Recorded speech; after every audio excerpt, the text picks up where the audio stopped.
Well, as usual, this won't go bling. Yours won't go bling. 5 minutes.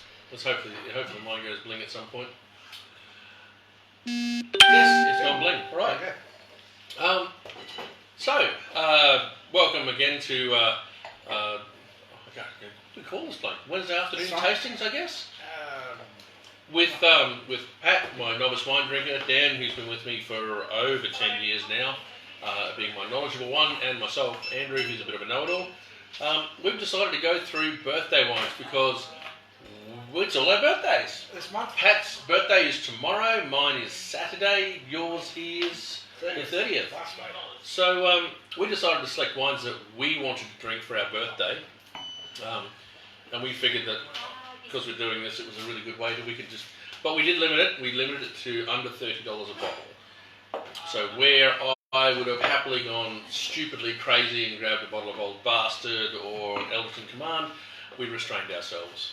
Yeah, I was kind of eyeing off the Dom Perignon over there. Well, that Dom Perignon, yeah, that's a nice one actually. 98 Blanc de Blanc. Oh no, that's right. No, that's sorry. The Dom Perignon, yeah, that's a 98 though. Yeah. No, I will Probably say. should open that and make sure it's alright. Well, yeah, we can make sure it's okay. We might see do the that. carbonation's still in there. Yeah. Look, it's terrible if it's. Maybe they mispackaged it and there's not even any wine. That is a possibility too. We could fill it up with fruit juice after. Yeah. So it's our birthday, so we decided we were going to have a look at wines that we like, but also to actually help you guys try and figure out what wines to buy, friends, partners, people you don't even know. Because we do get a lot of calls. We get a lot of people walk into the shop and go, I'm buying a bottle of wine for somebody, what should I get them? It's one of those questions that you're really stuck with because you don't know. Like, you don't know, and you don't know who the person they're talking about is. Yeah. So we're going to have to work off average data. So if I walked in, and I'll start with Pat, and said, I've got a friend who I want to buy a bottle of wine for. Yeah. I would ask. What would you ask? What do they drink normally? Like. Yep. Oh, I don't know. As soon as I get a colour, like red or white, like yeah, all right, cool. Like, so we're red. Like, do they like Shiraz? Do they like Merlot? Or like. Italians? It's actually even more. It's even easier than that. You actually start off with the sex, like are they male or female? Because generically, and this is totally average generic, women prefer whites and men prefer reds. That is completely untrue on an individual level. Like I know a lot of girls, a lot of women who love their reds, big ballsy reds. But as a general rule, women usually prefer whites. Whether they be big buttery Chardonnays or Sauv Blancs, that's when it starts getting a little bit difficult. So in that, this is totally the average anecdotal demographic. Women would like a white, generally would be a Sauv Blanc or a drier style white, for between $20 to $30. Men would like a red. Generally, the major varietal is Shiraz. That's the biggest selling red wine in Australia is Shiraz. Usually from South Australia, and will generally be between $25, $35 to $50 sort of dollars. Yeah. So that's the kind of parameters that I've learned over the years. Yeah. So if you're looking for a wine and you're looking to buy something, if you know the person really well, fantastic. If you don't know the person really well, as I said, the demographic for it, women, white, men, red. Therefore, Sauv Blanc is a good safe bet. Or you could even go to, for men, it's red with Shiraz. However, if you do know the person, you're going to then actually try and figure out what they enjoy. And a lot of people drink whatever's put in front of them for the most part. So what we're going to do is we're going to run through the wines that we've chosen today, and we'll talk a little bit about each of them. So I am an exception to the norm in that if you're going to buy me a bottle of wine, my bottle of wine that I would like is either something I haven't drunk before, something that interests me from a region, a good quality region. I'm not really concerned about the price, but it's got to be quality. It's got to be a good quality wine. And good quality wine starts anywhere between $17 to whatever dollars. I've chosen today. This is the wine that I chose because, with the parameters we put in place, I went, well, I'm a Chardonnay lover, and this is my Chardonnay. I chose DiGiorgio's Family Wines Coonawarra Vineyard. This is their Chardonnay. I actually have really fond memories of this. I went down to the Coonawarra race day. It was actually sold to me as meet the winemaker's Coonawarra Winemaker's Day, and I went, cool. I get to go down and meet the Coonawarra winemakers. I have no interest in horse racing, so I ended up going down there thinking it was just meet the winemakers, and it turned out to be a horse racing event. So I was like, I get no interest in horse racing, but I got to meet all the guys. And on the day, this and the Balnaves Chardonnay were the two Chardonnays that I absolutely adored. So this is one that I keep looking at in the shop, and I thought, it's been a while since I've tried that. I'm going to have another glass. Super. No, So it's just yeah. So this one, citrus. It's got oak character, a lot of oak character to it. I'll just run through the tasting notes for it. I'll just give you a quick history though. Actually, I'll give you a history from my personal experience of DiGiorgio. I had a guy walk into my store many years back. He said, I'm representing DiGiorgio Wines. Frank DiGiorgio is an icon of Coonawarra. He bought the Rouge Homme vineyards. Now, Rouge Homme is a very famous vineyards in the Coonawarra on the red Terra Rosa soil, which is what Coonawarra is renowned for. So he bought these vineyards. They were iconic vineyards, produced some of the best wine. In fact, not only produced the best wine, but would win the Coonawarra Wine Show year on year on year, particularly for the Cabernet. And I love the wines. They are fantastics. All their Coonawarra range is brilliant, and they also had another one called Lucindale, which is just a little bit north of Coonawarra, which, whilst not Coonawarra as in the soil type, it was still, I think it's still counted in the Coonawarra region. So they could technically probably call it Coonawarra, but I think they've done themselves a great service by not calling it Coonawarra. I think also the fact that their Coonawarra winery, the Coonawarra wines selected from Coonawarra Terra Rosa soils, just phenomenal. So in 2002, the DiGiorgio family became the proud owners and second oldest winery in Coonawarra. This used to be known as the Rouge Homme. Holds enormous importance within the winescape of Australia. 13.5 hectares of matured vines, famous Terra Rosa soil, and they provide them with an invaluable source of premium grapes for their Coonawarra label. So this is 100% Chardonnay, 100% Coonawarra, 100% yummy. 100% fermented in new and older French oak, 8 months of oak maturation. It is lifted aromas of rock melon, white stone fruit, and vanilla bean. And vanilla bean comes from the oak, and that's what we're getting. It's just so much vanilla thrown in. I actually see the rock melon. Yeah, it's lovely, and that's what I like is that when it comes to that spectrum of tropical fruits, to you got that citrus fruit all the way to the tropical being pineapple and guava. Yeah. And peach notes can turn up just a bit before that. So this is sort of a bit more along the spectrum, but it's got white peach, nectarine flavours, textured oak, creamy mid palate, long and flinty mineral finish. get that flinty there. Yeah. Wild yeast, solid ferment, partial malolactic fermentation. Tick, tick, tick, tick for me. Small oak barrels, big tick for me. And this is a softly textured wine, cellaring, give further complexity. South Australian rock lobster with lemon and herb aioli. Personally, mate, what I've got in front of me, Rock lobster. This is a spread put together by Dan. Yeah. Yeah, Dan was going to bring rock lobster with us at barbecue. So for me, Got beef and cheese.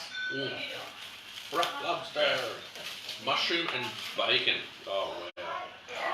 That would go nicely. I think it would go really nicely. So this is my pick, and so Pat, what are you liking about it or disliking about it? Oh yeah. It's not what I expected. Mhm. Like I was expecting a bit more. Like it's not as buttery as I was expecting. Mm-hmm. It's probably a bit more balanced, and some of the other ones can be a bit overwhelming with the oak and this. This is really nice. This for me is just wonderfully balanced. Dan? I get butter in this there. Yep.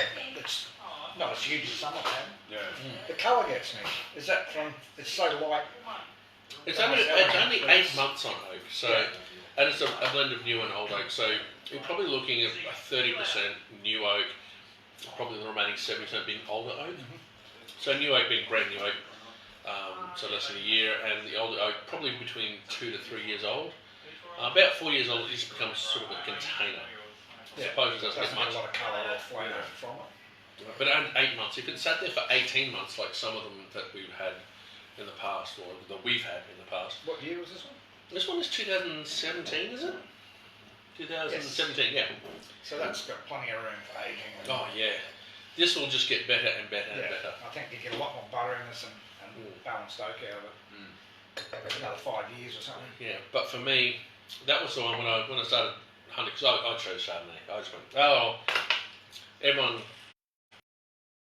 red, so I thought, I love it. Ah, it's all good. So, And we're back. and we're back.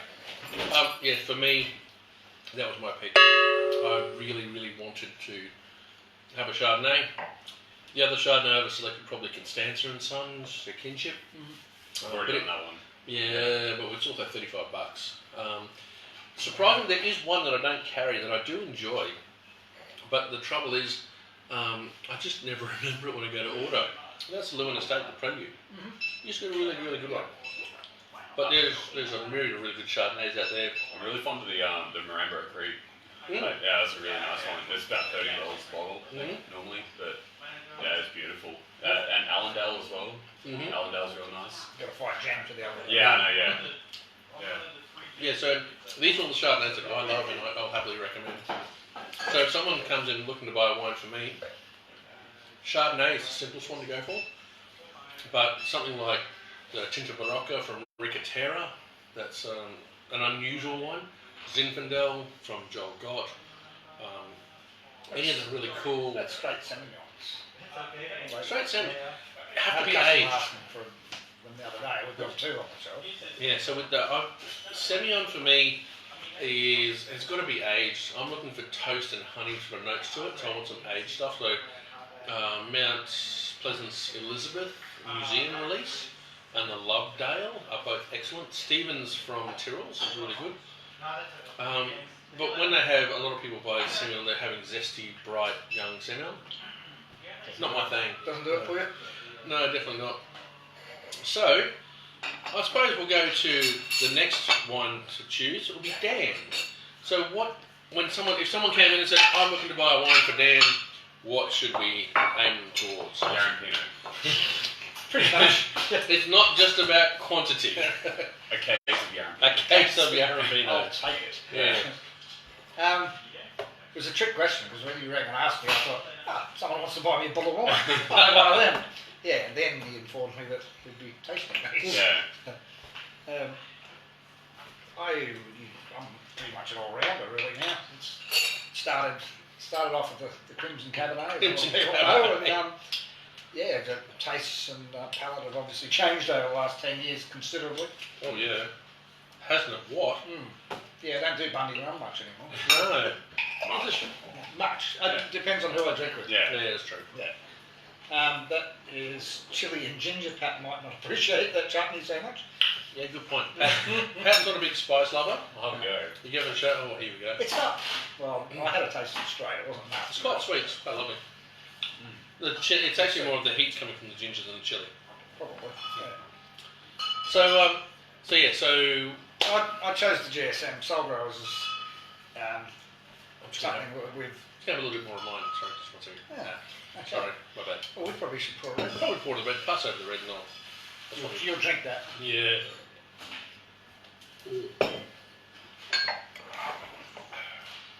Soul Growers is an old favourite because when Andrew and I first started in the shop, these racks against the wall that you can't see were absolutely chockers full of them. GSM, 2005. We had something like 30 cases, I think it was. Yeah, it was everywhere, and nobody knew anything about it. It was, what's that? I don't know. Yeah. It's just sitting on the shelf. It has been for 5 years. So we pulled a bottle and tasted it, and everyone fell in love with it instantly. It was great, I thought. Yeah, we had 98, 2000, 2001, 2002, 2003, 2005, 2007, 2000. The 5 sticks in my head for some reason. Yep. It must have been my favourite ever. The 5 was outstanding. Just a brilliant wine, and well made, and well priced, and everything. It just nailed everything for it. Yeah. So yeah, you like but when it comes to a special wine, like a special wine, something that you go, this is a special wine for me. Yeah. That's what you're looking for, is a GSM blend, or? It has been recently. It's become one of my favourites. Used to be straight Shiraz, or I'd try anything once generally. Mm-hmm. Well, not anything. I'll go there. But the GSM is such a well-rounded, full body. I find it passes all over your palate. It fills your mouth. It's juicy. Acidity is usually good if it's been made well. It's all very balanced, I find. Yep. That's what I like about it. Right. So tell us all about it. It's your wine. It's my wine. Well, I've got lots of notes here, but what have we got? Soulgrove stands for everything that is great about the Barossa. Shared wisdom, new ideas, mateship, passion, and enjoyment of making wine. It was first put together with a friendship of three blokes who worked together not in the wine world, but more the corporate world. Okay. So they'd worked together before, but obviously they wanted to get out of that eventually and go and do something more fun, productive, I would think. 2020, okay, Stuart Bourne's the winemaker in this case, but originally it was Paul, Tom and Stu. Yeah, so it was Paul, Heideke, Tom. I didn't know if it's Tom Fotherington. He was with BBE at the time, because I remember I did a dinner with the guys who own Langmar. Yeah, because it was Paul Heideke, Paul Lindner from Langmar, I think it was, and Westy Cruikshank were the three original ones that founded Soul Growers as such. And then I think over time the others sold their parts out. Westy Cruikshank's no longer there, but Stewie Bourne came on. Paul Fotherington from BBE, who was trying to sell it to a BBE, is now in there. Yeah, so I'm pretty sure that was how it started, because I remember having a lovely chat to these guys, actually. So Stewie joined Soul Growers in 2015. Basically. He'd previously been at Shadow to Number. Oh, really? Oh, one of my favourite wineries. What else has he been up to?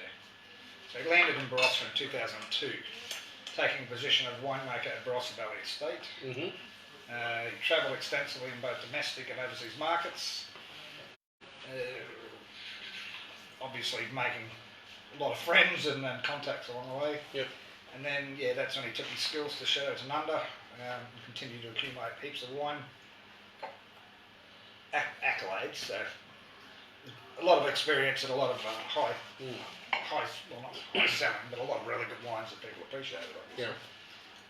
2015 he joined Soul Growers as senior winemaker, and did a lot of, developed a lot of relationships with the local grape growers. So Soul Growers is into Nunda, so I believe they source all their grapes from the Barossa region. The name Soul Growers actually comes from the soul of the Barossa. The soul of the Barossa are the growers. Yep. That's what's called Soul Growers. Because they believe that it's the growers that grow the grapes, that it's the soul of the Barossa, the heart and soul of the Barossa, and the winemakers require the soul to keep going. So it's the Soul Growers. That's where they get the name from originally. Yeah. I believe, anyway. Well, that's what it says here. Oh, correct. That was right. Yes. So, what else do you get up to? So I will say that actually, it was Tom and both Stu working at BBE. BBE was a really good idea that unfortunately just never saw quite the heights that I expected it to.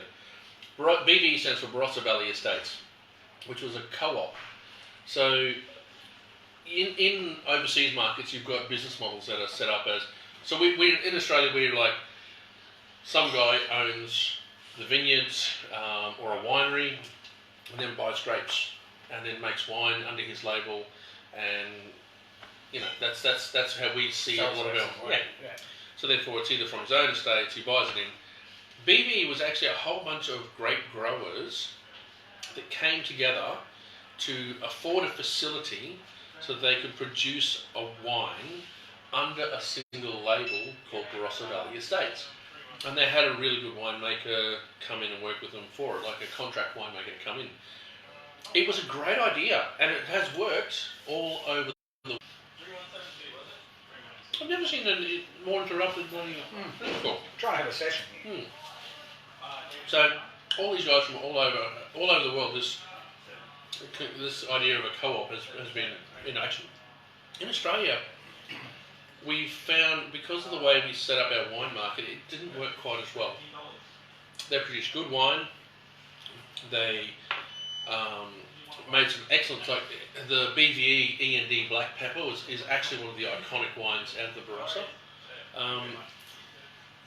All of a sudden, they had a whole bunch of problems with, I think the GFC might have hit and caused a whole bunch of issues with all the wine contracts falling over and people not buying and distribution and stuff falling over. They probably didn't have enough monetary backing because as it's a co-op, people sort of put enough money to keep going but not really a big sinking fund to it. And it ended up getting bought out by Delegat, who are Oyster Bay. Oh, okay. So Oyster Bay actually now owns the BVE label. I think they might even own the facility, and they definitely own a few of the vineyards, because a friend of mine, Pete, was asked to work as a viticulturist for them, but they had a different ethos that sort of made me shy away a bit from BVE as a company. Yeah. So, but Tom, I know, because Tom took me through BVE at the time when I was down there. He's now moved on to Soul Growers, and so of course, having a lovely chat to Tom when I need to order something is great. So it's good fun. And you're actually heading off there next week? I am heading off there next week, yeah.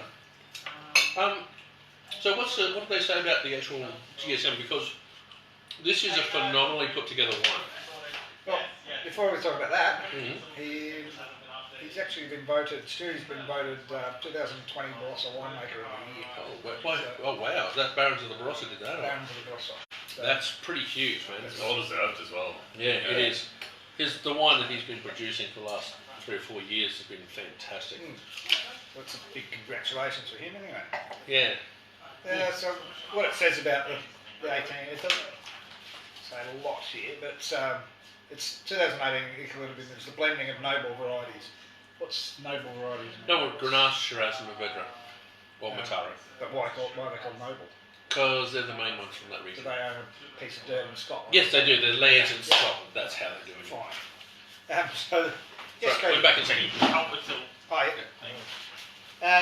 yeah. By blending of noble varieties, to us as always, and will continue to offer great potential for complexity, depth and characters. Like blending and matching food, the very essence of finding the ideal varieties and blending the right percentages of each variety based on the vintage year brings style and consistency. So they've got to try and make it consistent. So it tastes the same every single year. There's always been a little difference, I guess, but that's what they're looking for. Yeah, well, because it was actually you that recommended me this wine. I bought it for my uncle for a I think he just finished cancer, so I was like, I don't want to drink. Yeah. And he likes trying different things, and I guess blends have got kind of a bad name in the wine world, like in the general market, the wine world. People are like, oh, it's probably just the leftover Shiraz or leftover. Yeah, but it's actually just trying to make the most full body wine. So, yeah, and this one just brilliant. So they're we're doing here. Do you know the exact mix on that sheet? Or?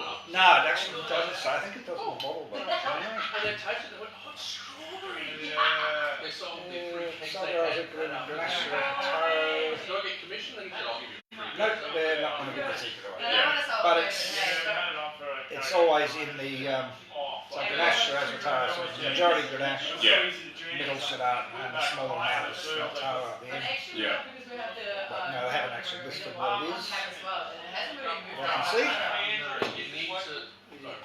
spelling it again. So the idea of actually making it is to come up with a wine that has completely different flavour profiles than what you would normally find in any single wine. I think they do it quite well. It's such a very approachable wine. Like, I've never recommended it to someone, they've not liked it. Like, Nah. they've never come back and go, oh, that Soul Growers is a bit average. Like, just never happened. There's a few, you have the Clary's one as well. The Clary's GSM, I've actually had the Clary's GSM yet, but Oh, really? no. We tried the Mopper last week. Yeah. I think all around, there's a heap of different suppliers out there, obvious. Yeah, it's a pretty big market. Like, well, it seems like it's a big market at the moment. Like, I get more people coming in actively looking for GSMs or just capture Rastas or things like that, just some kind of mix. So they're not actually just going straight for the single varietal shells anymore. They're actually going to have a look around and at least the kind of culture's kind of changing like that, which is a good thing for the wine industry, I guess. It's good for us. Yeah, we get to go through more stock and have more reps come in and do more tastings. And, You try this, okay.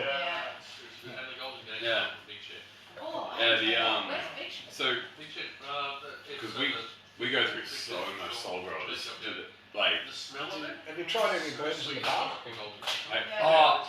I'm thinking about setting up a wine a month kind of thing. So just every month out a new wine by glass.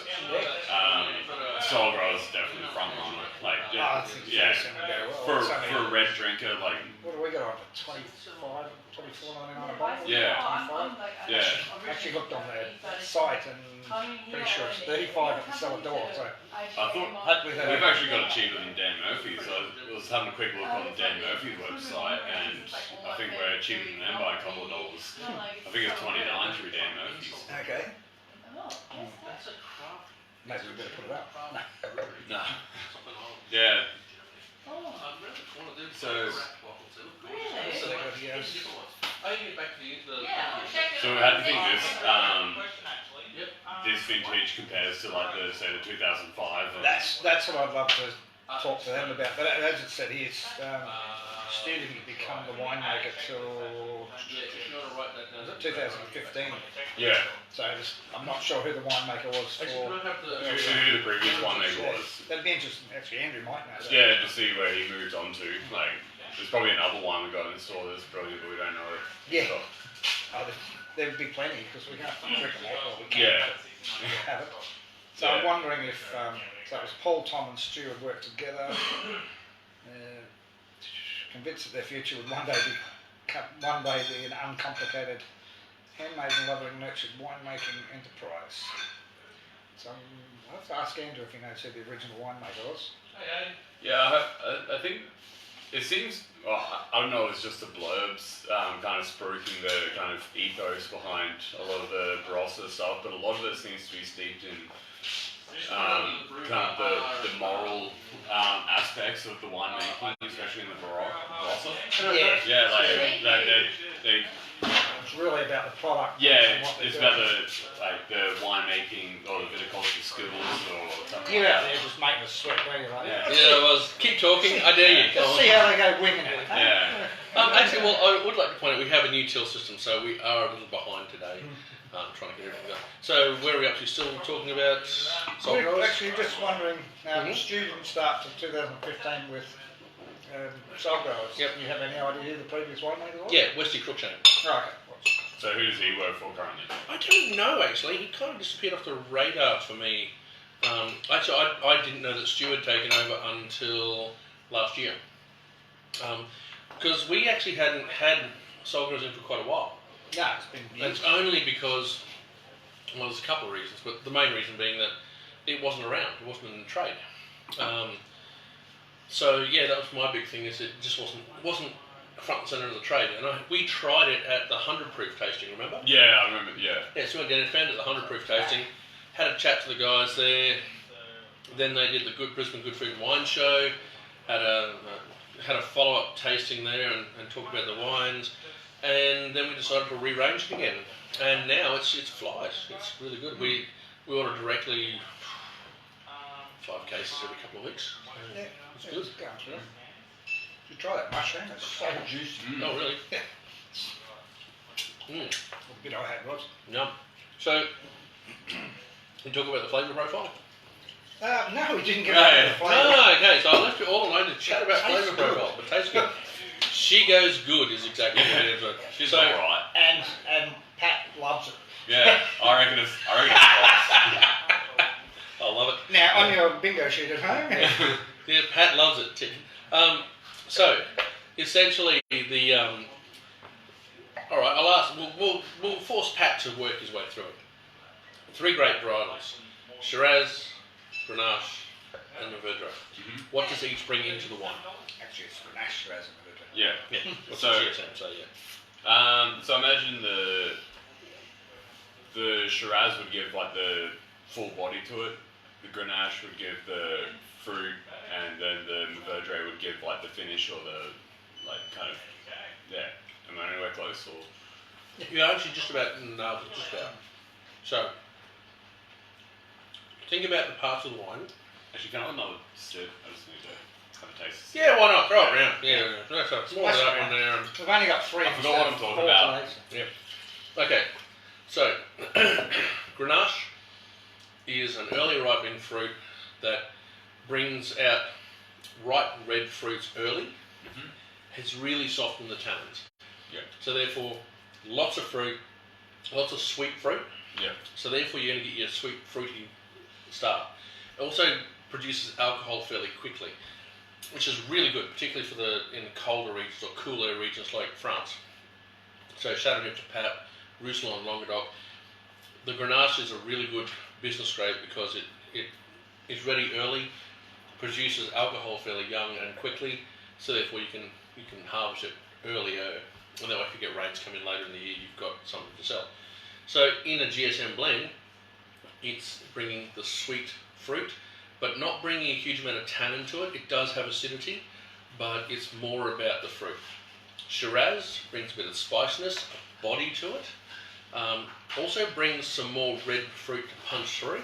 Yeah. And finally, Mourvedre is the one that brings the tannin, the colour.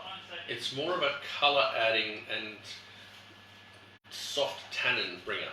So when you put all those together, you've got a wine that the palate is fully covered.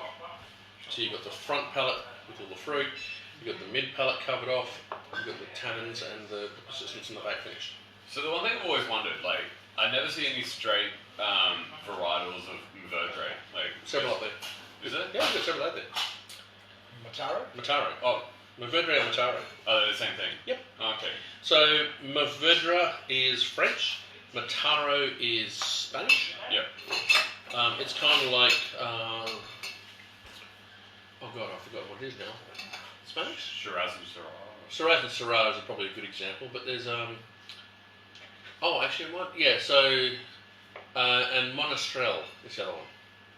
Monastrell is another Spanish thing that's similar to Mourvedre on that one. So they just keep changing the names to make Different regions. to make it a GSM. Well, no, yeah. Remember, different regions all have different cultural names for their grapes. So if you look at Trebbiano from Italy, it's called Uné Blanc in France, in Cognac region particularly. Uné Blanc. Uné Blanc. One white. U-G-N-I Blanc. So different regions have the same name for the same grapes. Different names for the same grapes. It's not unusual. Early in my career, I waxed lyrical about one grape varietal, and then I actually belittled the same grape varietal, but it was under a different name because it was made differently. Because of the cultural background of that grape and the stylistic choices that they made, but the grape was actually the same grape. So I wasn't so much berating the grape varietal, but the actual winemaking of it. But it was embarrassing when I got told, no, that's the same grape. It's like, oh, oops. Crash and burn. So yes, it does not go with Camembert at all. No, well, I don't think so. No, most it's more savoury. Yeah, so most red wines don't go with soft cheeses. I've had a lot of people come in, they've got a Brie and Camembert, and they go, oh, should I go Cabernet with that? It's like, ooh, not really. Cheddar? Cheddar's good. Tasty Tasty cheddar. Something's fine. Crackerjack. Actually, is it Crackerjack or Cracker Barrel or whatever it's called? That's a really good one. It's such a solid cheese. All those ones are any sort of cheese that's got just a solid, big, punchy flavour will work quite well with reds. Whites work really well with soft cheeses. Chardonnay works really well with Camembert. Riesling particularly because it's got quite a lot of acidity to it. Or Pinots would go. Grise. Gris would go quite nicely. Particularly Grigio and Gris, actually. So. Oh, because of the higher acidity. Higher acidity, a bit more bitiness. Yeah. So, Pat, whilst we're just finishing off our GSMs, tell us about your choice. What did you choose? So, I was having to think because I'm still new to the wine world. And the wine that got me into drinking wine was actually Cabernets, especially like the big, bitey, like tannin, like Coonawarra kind of Cabernets. That's impressive. It's a really odd place to start. It's a hard place to start. Yeah, and especially like considering my last forays into wine, like I was expecting like it would be more logical if I started at a Crimson Cabernet kind of aspect, but no, I went straight. You started on Goon though. No, I finished on Goon. Oh, you finished on Goon. No, okay, that's when I finished my first foray into wine. Special dry red. No, but yeah, I went straight into Cabernets. I went to Coonawarra especially. More so than Margaret River. Like I still love Margaret River Cabernets now. I've grown to kind of appreciate like the kind of balance in it. But Coonawarra, I just love the big tannin, really big flavours, dark fruits, things like that. So with that in mind, what have you chosen? Well, I actually went with the bumper because it's actually it's an Eden Valley Cabernet with 10% Shiraz. It's just to kind of even it out a bit. It's just obscenely drinkable. Like, I like that word, obscenely drinkable. That's a fantastic statement. Yeah. Sons of Eden. Sons of Eden Pumper, and that's a terrible name, isn't it? Is it actually how it's pronounced, or is it like Pum? I think it comes from Len Pumper, who was a viticulturalist. He was a Prussian immigrant in the late 1800s. Okay. And so when the 1920s and the Great Depression hit, a lot of people went away from viticulture because it wasn't so much of a money turner. And then a couple of people stayed around and actually like dug themselves in, so to speak, and kind of set up the Barossa, especially Eden Valley kind of viticultural legacy. Yeah, so Sons of Eden, like the Pumper is after Len Pumper. I'm sure that Pumper is an abbreviation for his first name, his last name. Okay. It's probably, he's Parisian, so. Pumper Nicola. Yeah, something like that. And so it's kind of their kind of ode to him. And we were just talking about it before with how Barossa, they always talk about like the soul of the Barossa, and they talk about like the winemaking ethos and the morals behind winemaking. Yep. Whilst like, actually, I've got to ask, what are the morals behind winemaking? Morals, like it's one thing that they always seem to spruik, like we're spruiking the Barossa thing, like we work together, like when you're talking about like Solgro, the Barossa Valley, BVE. Yeah, BVE, coming together. It's kind of like a union. It's like we're in it together kind of thing. Okay, like, It seems like a romantic kind of idea. It's a good notion, yeah. But in a heavily business-orientated world, it doesn't always work. No, that's been the problem that a lot of partnerships, particularly. I mean, we know certain breweries that actually started with the greatest of intentions of having friends for life, work together, and maybe some people shouldn't work together, really. Some friends shouldn't own business together. Yes, they really shouldn't. But Sons of Eden, I actually have to say, I've been a massive lover of Sons of Eden for a long time. A lot of my clients are, and it's really funny when we talk about Sons of Eden. People always seem to go to the Romulus and Remus as Shiraz, but I think where they really shine for me is the Pumba. Like, I've always really enjoyed this wine. When Pat, like, there was no discussion about what you're going to have. It was literally Pat went, I'll have. Actually, his first choice was the Soul Growers GSM. Oh, was it? Yeah, well, I think that was going to be everyone's first choice. That was my first choice too. Was it? And then I went, actually, no, I would really go for Chardonnay. Mine. But when you said, the Pumper, that was literally the first thing you said after the Soul Growers. I'm like, oh, okay. Well, because originally, like, I wanted to try and explore the Clare Valley region a bit. Oh, that's right. Yeah, Yeah, because we were going to go do the O'Leary Walker. Yeah. Because it got a really nice write up on Halliday. Yep. Turns out it was a Shiraz, although I did have the Cabernet, and it's also very nice. Mm. But the Pumper, and the first one I actually had from Sons of Eden was the Freya. Mm. And I chose that specifically because I'm in love with Norse mythology, and I chose it because of the name, and didn't even know anything about about the wine itself. I just drank it, and their labels are very catching. I gotta say, like, you can pick them out of my eye just instantly goes to them on the shelf. Yeah, they're just plain, different, simple, easy. Yeah. I was going to say, I have to say, I've got the Freya has a very, very special part in my heart, because when I was doing my WSET Unit 3, so with the diploma of WSET, they break it into different units because it's so intensive. You've got things like wine business, you've got viticulture, you've got fortifieds, you've got sparkling, you have Grapes. no, not grapes. Grapes are fairly important. Yeah. Again, whoever is calling us, I'm terribly sorry. We're really, really busy. But Unit 3 is actually the hardest unit because it is still wines, and so this exam is set by London, and they set the exam for the Asia Pacific region. Why does London set something that is? Because they're the ones that organise it. WSET is run from London. And that's crazy. You think it'd be French or Italian or some major player. Yeah, but who was the biggest buyers of wine throughout history? It's not the French and Italians. They bought their own wine. Mm-hmm. It was the people that you were selling the wine to in England who had no wine background that needed to be educated on it more than anyone else. Okay, so they come up with that.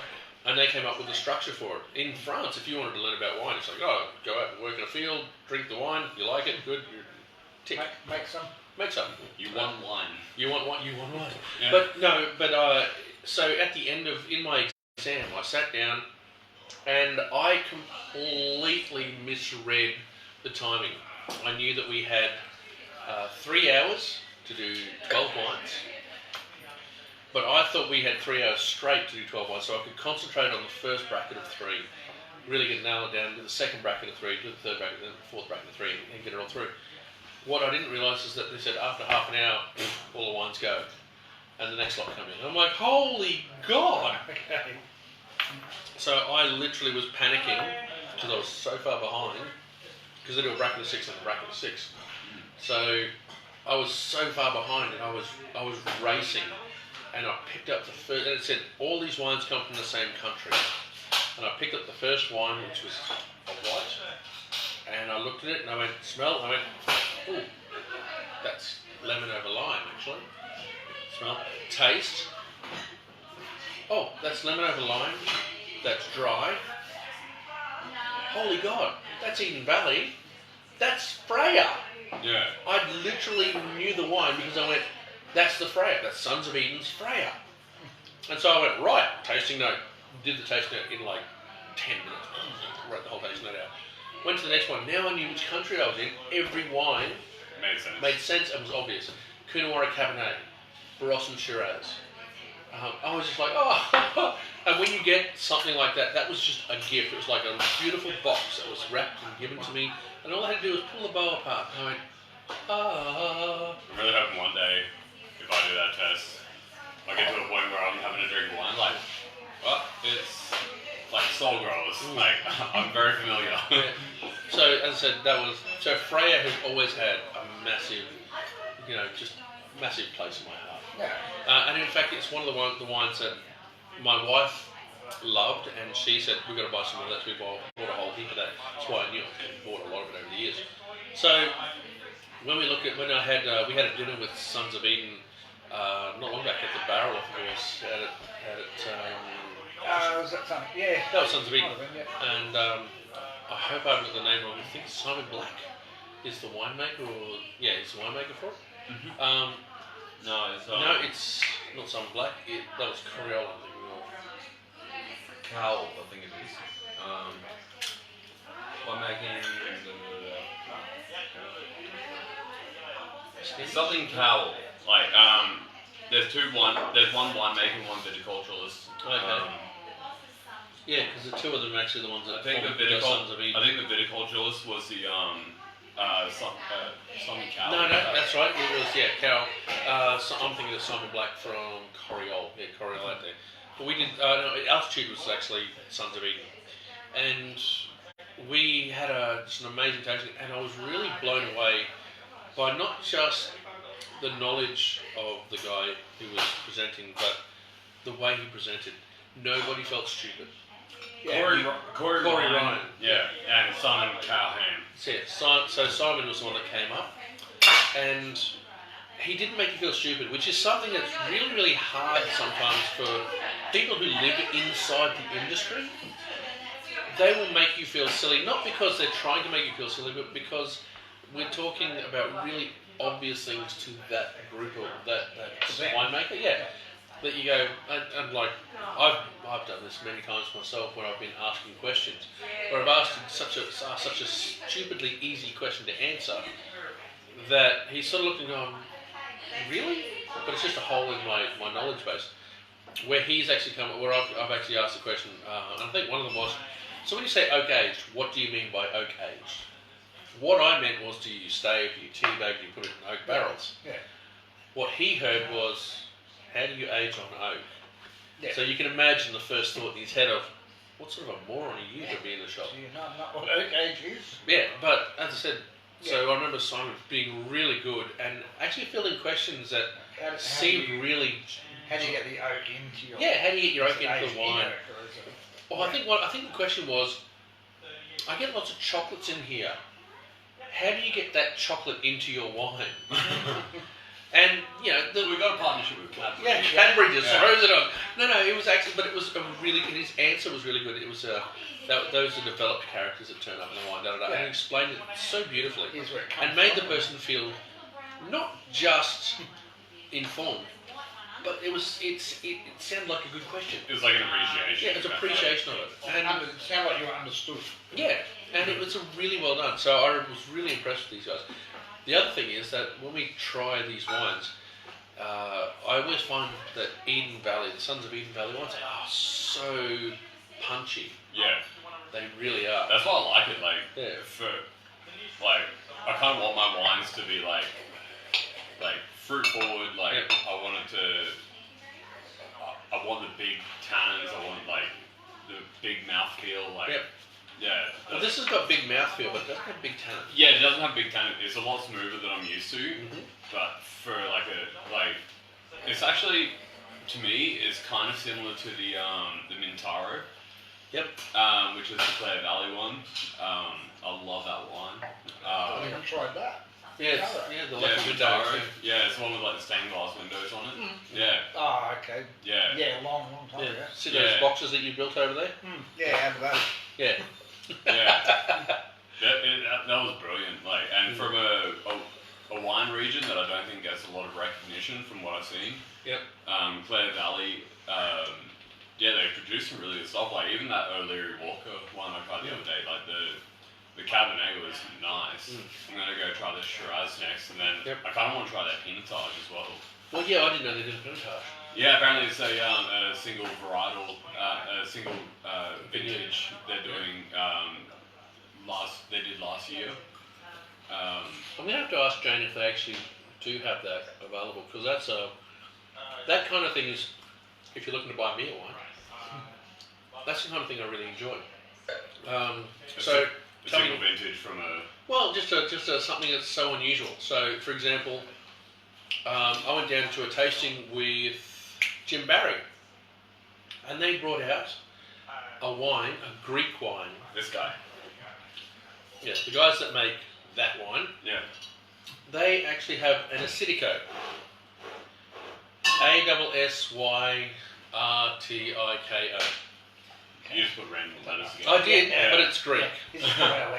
It's actually a wine varietal from Santorini in Greece, the island of Santorini. It's got a really cool growing period. So what they have, because they have really strong winds blow across the island of Santorini, they can't trellis. If you trellis, Push them over. well, it'll push it over, but also during inflorescence when the flowers come out, high wind will come through, blow all the pollen away, and it won't pollinate. Grapes. No grapes. So what they've done is they've woven the vines. So the vine comes up, and then they've literally woven the vines into like a bird's nest sort of arrangement. So you look at me funny, and that's exactly the grapes on the inside. Yeah, I can see that. they grow the grapes on the inside of it. So it's like Groot. Yeah, that's right. Groot with Groot the made a tree. big ball to see them all, and they all hid inside him. So they So you wind the vines yeah, into they literally have like people. the staves Yep. kind of thing. So the So turn them into a globe. As they well, grow. not a globe so much as it's a bird's nest. So therefore the wind can howling through. It's open top, so the sun can still get to it. So therefore they ripen the grapes and things. Oh, okay. And because they have quite a strong sunlight coming through in that midday period, the grapes are actually able to ripen. What this does happen though is that the wine is heavily affected by the saline, because it's right near the ocean, the saline sort of flavours. So it is a light, dry, salty sort of wine, great with seafood. So when Jim Barry was over, when the guys from Jim Barry were over there, they decided to take a cutting back, and they're the only, as far as I know, they're the only winery in Australia that's actually propagated this cutting, and actually decided to grow from it. And the wine's about $35 a bottle, but it's something like that is just For me, thank you. amazing. Is that your stuff that you're That's waiting the on? one. Yeah, I got your package today. Now I got mine. But yeah, so again, that's the kind of thing that I love. If someone brings me a wine varietal that I've never seen before, Is there any kind of special innovations or anything you see going on in Australia that kind of like you can see being a prediction for the future kind of thing, like where Australian winemaking's going? okay, there's something happening overseas which I'm waiting to come into Australia, because over in Europe they've got very stringent laws about how you can produce wine. So you're not allowed to acidify. You're not allowed to acidify wine, but you can chaptalize or add sugar to the must to try and up the alcohol level, particularly in hard years. There's a certain amount set by the government regulations. In Australia, oh, you're out. Sorry, sir. In Australia, that glass had a hole in it. it's a top. Yeah. In Australia, we're generally pretty much not constrained to do anything, except there's certain things like water additives and things like that we are limited on. There are some legislation around it. Labelling is probably our biggest legislation. What's actually happened overseas is that they've actually developed Germany has developed a wine making computer setup. I can't really describe it. It's kind of an integrated between computer and vats and pumps and things like that they've developed. So it's like an automated kind of automated system, like how they like automate beer production and stuff like that. So what they've actually done is but what they've done is they can take third tier grapes, like grapes that probably either under or over ripen. Yeah. Put it into a batch. It gets chemically tested by the system. Yeah. Chaptalized or acidified as required. Yeah. And they will make a wine out of that. So they use a series of filters and some fining agents. Where they want it. So the additive. So if you're looking for, say you want to produce that wine there, and you always want to produce that style of wine. All of the phenols, esters, terpenes, all the levels in that are calculated by the computer. Then the grapes that you bring in are actually identified by the computer how much of each of it is, how much additives are going to need to be put into it. The colour density will be actually defined by the computer, and the computer can actually make the wine from start to finish and actually have a wine that looks and has the same chemical composition as this one. So it's funny talking about like the moral situation with the Barossa, especially ethics, I think, more than morals. Well, I think there's a moral obligation as well, but that to me, like, it's kind of like you can get a computer to write a symphony. Yep. Yeah. Is it the same symphony like as like a human could write eventually, but it's not like it doesn't have the. There's just something missing to it. Like there's a exponential component that you can't quantify. So using that same logic, quite a few years back now, there was a bourbon released into the market that was totally built by a computer. It was actually quite popular for a short period of time.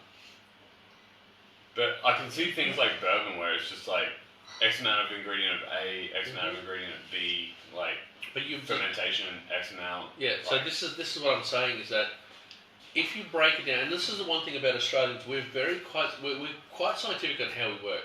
So in France and Germany and stuff, whilst they had some really good quality assurances behind their wines, a lot of it was the art of winemaking. So the guys were following tasting the wine, tasting the barrel samples, and then putting it together.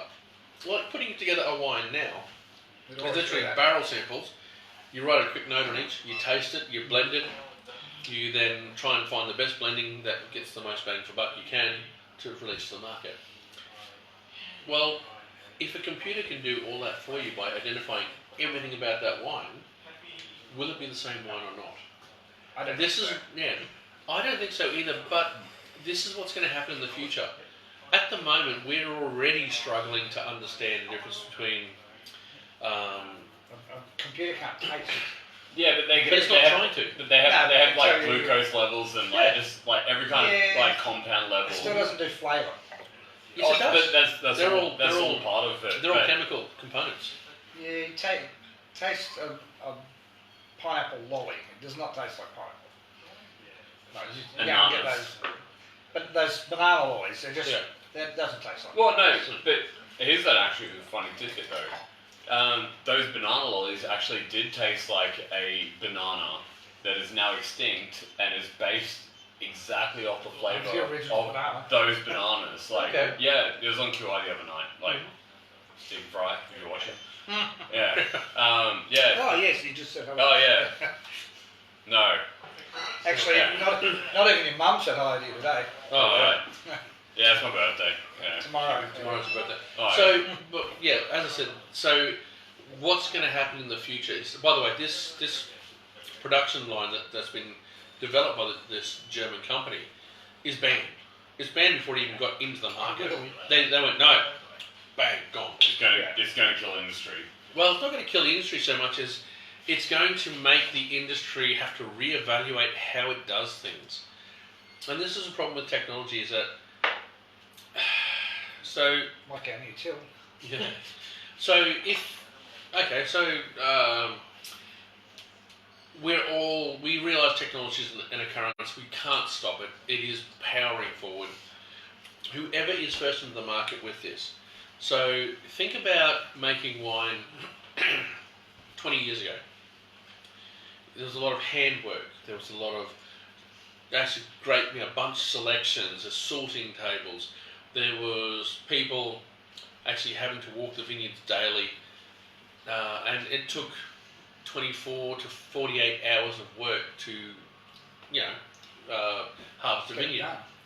Now you have a machine with little fingers, goes through, harvest a vineyard in less than 4 hours. But here's the thing though, like if it becomes like a mechanical process like Yep. that, Yeah.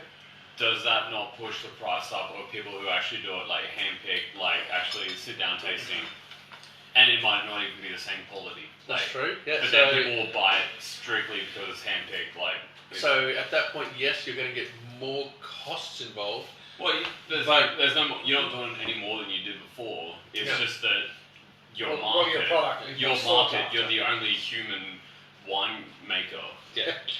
in the Barossa. Yeah, but that's what I'm saying is that. So you're going to be charging the same rate for your wine. So the people that are charging that are charging the same rate for their wine, but have managed to cut all these corners, is making a much greater production, have been making more money. Yeah. What they'll do with that more money is two things. One, they'll either drop the price of their wine and try and kill the industry that way, or B, they'll buy those other wineries. Yeah, See, that's when I go Yeah. when I go back into the moral and the ethos kind of That's- thing of the Barossa. that's Like, right. would they stand out and not just be like, not going to sell? I'm going to still pick the same vineyards. I'm going to make the same wine. Like, Now, Are this they not is gonna this is adapt going at to get all? us in a lot of trouble, and I don't know if I should do this on camera. Okay, so there are wineries out there now with names of very famous winemakers, and those winemakers no longer have a damn thing to do with their winery. oh, Has- they're just a staple. No, they're just a staple that everybody knows and everyone has drunk for years. But the winemaker actually got either cut out of the winery or had to sell the winery. Yeah. So what actually does this mean for the enjoyment of that wine? Is the wine still good? Do you still enjoy drinking? Yes. Do you care that it's now cheaper? Well, yeah, because you're saving a bit of money. Do you care that he's no longer involved? How would you know unless you're involved in the industry? And then it's reliant on the industry to actually say something about it. And more the point, would you really care if he was or not? So we're now into this point where you're talking about, Depends whether you hear the story on it. yeah, What happened and how it happened and here's a story for you. And I'm not trying to be mean to any winery because I actually do enjoy the wines from this winery, but they are a Clare Valley winery. Oh. They started with a guy who made excellent wine, great Rieslings, good Shiraz, great Cabernet, had some fantastic vineyards. He got offered an inordinate amount of money to sell his winery. He did so, but unfortunately he didn't read the contract, or the contract was worded in such a way that he didn't quite understand it. He not just sold the winery, but he sold the name attached to the winery. So they actually bought his vineyards, and they bought his winery. He went, okay, with the money I've got, I can go and buy another vineyard And attached. and have my name to it. And they said, no, we own your name as well. It's kind of like what breweries do with, when like the big breweries come in and buy out Yep. the independent So- breweries. The thing is, though, he hates beer. This guy hates beer. The first thing they did after the court battle, because there was a court battle over this, they decided to brew a beer under his name, and they sent him a case. that's just rude. Oh, that's dirty. Now, I kind of like that. but, it's like, funny, don't get me it's wrong, it is. sick and, like, He has since opened up a winery that is actually quite renowned, but in a small craft sort of world. So, do we we're have talking beer? about, we don't, because it comes from a distribution guy that I don't deal with a huge amount. I do deal with a little bit, not enough. I believe they've changed over there. I might be able to get some more of it now. But here's the thing: do you know, or do you feel any differently about the wine if I told you the name of it? Would you feel? Would you care? Now I've told you the entire backstory. Would you care? I probably would What's the frown price? on it. Yeah, but What's the you? price point? $25. Yeah. You okay. would? Yeah. Yeah, you told me that story, like Yeah. a dude being hustled out of his Yep. business by No, he conglomerates. sold I would- his business, but He hustled sold out it. of his He name. sold it, but he got undercut by paperwork. Like that's pretty Right. much how New Zealand You lost shouldn't New be- Zealand. Like You should be able to buy someone's name as well. That's just. Yeah. no. So, but there you go. But if I told you you really enjoy the wine, But you might not enjoy it as much. It'll leave a bad taste in your mouth. See, I have a feeling we're drinking one of the wines now. no, we're not. We're not. Right. Like, and I enjoy one of the wines. No, I'm just saying you would enjoy one of the wines. One of the wines is actually really Oh, okay. Now the winemaking So quality. ethically, you might go. Ethically. Yeah, I'm not buying that anymore. They can get. But see, I deal with things ethically. Like I don't shop at like certain retailers in town. Like I don't know. Oh no. I don't shop there either, Pat. Yeah. Well, no. I won't shop there. I got a sticker. I used to work there. Like. Oh, you can take the money. You just don't give it back. Yeah, no, I'll take that money. Yeah, I do a subpar job. Yeah. Yeah. So once we get off camera, I will actually tell you who it was. Okay, and you'll look at me going, holy crap, really?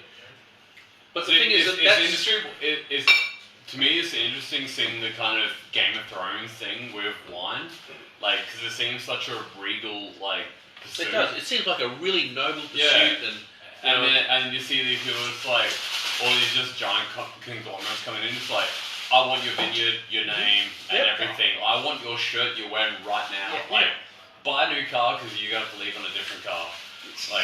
Oh, don't worry, that's happened too. Yeah. Sure, there are stories out there about the way that people have been backstabbed, and unfortunately, it's not just winery; it's business as a whole.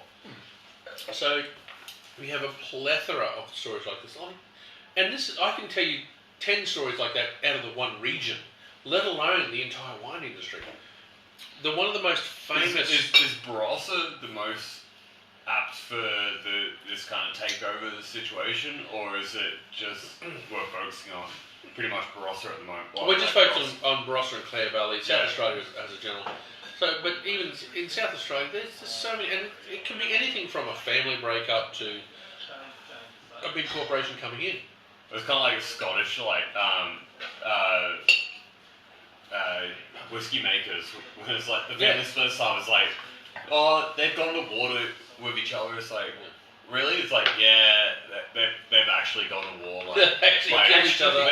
They've raised the armies of the west. They've raised the armies of the east. Like, it's a bit nasty, but we're still going to make a really nice vintage this year. Yeah.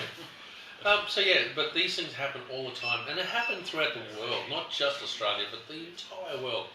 Here's a cracker for you. This is one of my favourite stories. Anyone that's doing a WSET course at the moment, you really need to go and look this up because it is really, really important. It's called the Rumasa Saga. Rumasa. It is one of the most phenomenally brilliant stories coming out of the world of wine ever. There's a dude called, I can't remember his first name, Rumasa is his last name. What he did was he decided he was going to buy a couple of bodegas. Bodegas being houses of... You want some? No, I'm good. A couple of bodegas, sherry bodegas, out of Jerez. And he thought, I'm going to buy these. So he went to the bank, and the bank went, no, we're not going to lend you the money for it. He's gone, oh, okay. What would you do if I said to you, I'm sorry, your bank's not going to lend you any money, Pat? What would you do as Pat? I want to buy a winery. My name's Pat. I'm going to just buy. How am I going to do it? I go up to the roundabout with a bikini and try and make some money. Okay, you're never making the money. Midnight cowboy. You're broke. In fact, you probably owe money for fines. So the banks wouldn't give him any money. So I'd change bank for a start. What did he do? He made his own bank. He made his own Really? bank. He became a bank. He became a banking institution. He then lent himself money. Yes, that confusion look is the same one that I had too. He then went, bugger. Did he give himself good repayment options? Oh, he did. Fantastic repayment options. He then went on to buy not just the bodega he wanted, but 3 iconic bodegas out of Jerez. Including one that was just obscenely expensive. Luckily though, he opened up 2 building societies as well to support his bank, so therefore he could also link the money from the building societies to him. Do you see a problem with this at the I'm moment? just wondering who went bankrupt first. The banks or... No one, because they were all so indebted to each other that there is a certain... They just got to a point where it's like, well... Even the government... Something went wrong. Yeah. Just write this off. Stop it. Even the government was like going, he's done everything completely legally, but it's just so immoral. It's just ridiculous. So was it government backed in the end? So Yeah, because all banks... all the ones that didn't get repaid just got paid out? Basically, he had to go through court. He was being dragged through court. It was just amazing to watch the story. He'd also do stunts. he'd turn up to the court dressed like Superman. And actually go, I will face down the hypocrisy of government. I don't know. He was just an artist of flim-flam. At the end, someone's chasing a debt. But Yeah. that debt's owed to that bank. But So by that the- credit union yeah. pass that credit union to that bank. Yep. So, and some of the bank was, some of the money, well actually most of the money was sent offshore to the Caribbean. His creditors, I'm pretty sure he filed for bankruptcy, but then put his own company as the management company. Yeah. Yeah. Yeah. It's an amazing story. I think we're a little off track. We are a little off track. Birthday ones. Mm-hmm. Well, I think now pretty much we're done for the birthday ones. So essentially what it comes down to is, for me, interesting. Chardonnay is always good. For you, Yeah. what's yours? What do you like? I was actually really quite impressed with the Puma. Yeah. Or Pumper. Pumper. Pumper. Yeah, it's got to rename that. There's a problem with that It name. is a worrying name, isn't it? And Pat, because his background of those bigger, bolder style reds, I'm going with he likes the Solgros. I reckon he liked the Solgros too. So we're finishing up because we realised the Remaster Saga was just getting way too long. Yeah. Yeah. I got 10 minutes over and we're on a different track. Yeah, we're on a different track completely. But as I said, so birthday wine's something interesting for me that I've never had before, a varietal I don't get to see very often. Dan he really liked the plushness and the pumper are extra brilliant today for some reason. And might be a fruit day. Yeah. It could be a flower day. No, it's not a leaf day, is it? Well, it was a leaf day last time. So leaf day, so that's a weekend, so that's 3 days change over. So it should be a fruit day today. Yeah. Root day. Fruit day. Fruit day. So It goes root, leaf, flower, fruit. On a 3-day changeover. I have no idea. Oh, make it up as we go along. How would I know? He's just making it up now. Yeah. So yeah, no, I actually I enjoy the Chardonnay. Like the Soul Growers I've never had a bad one. But yeah, to me still personally, Rosé. Rosé. yeah, to me still a pumper. Yeah. I just love it. Ripe, red fruits and berries. Yeah. We didn't even really go through the flavours of that one. Yeah. No. Big, punchy. Yeah. So essentially all three of us going to go pumper. Yep.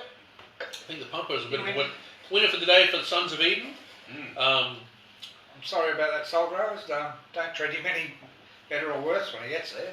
No, that's fine. All three of these ones were chosen by us because we love them all. Well, the Soul Growers, that's It's already your favourites. yeah, it's the first one I recommended people walk through. I was like, I'm looking for a red. It's like Soul Growers is there.